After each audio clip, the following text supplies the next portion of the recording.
Ako náhle máme hrazdu, zákonite môžeme mať aj kruhy. Kým hrazda slúži na ťahovú silu, tak na kruhoch rozvíjame tlakovú silu. Čo je ale čaro v kruhoch je v tom, že oni sú uvoľnený pohybový reťazec, kinematický reťazec. Čo znamená, že my musíme oveľa viacej použiť síly smerom do kostrého svalstva, čo je mimoriadne užitočné na zlepšovanie nielen celkovej sily, ale uzdravovania svojej kostry a čo je veľmi dôležité po 40. 50. roku života.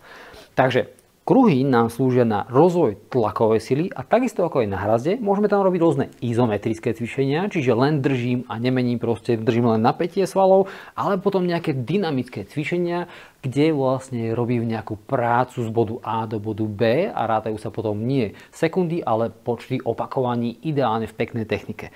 No a vďaka kruhom a vďaka hrazde máme úžasný pohybový celý priestor, ktorý nadobudol na hodnote, pretože vďaka ním sa toto prostredie pracovné, v ktorom trávime veľké množstvo času, stáva bohaté na pohybové možnosti.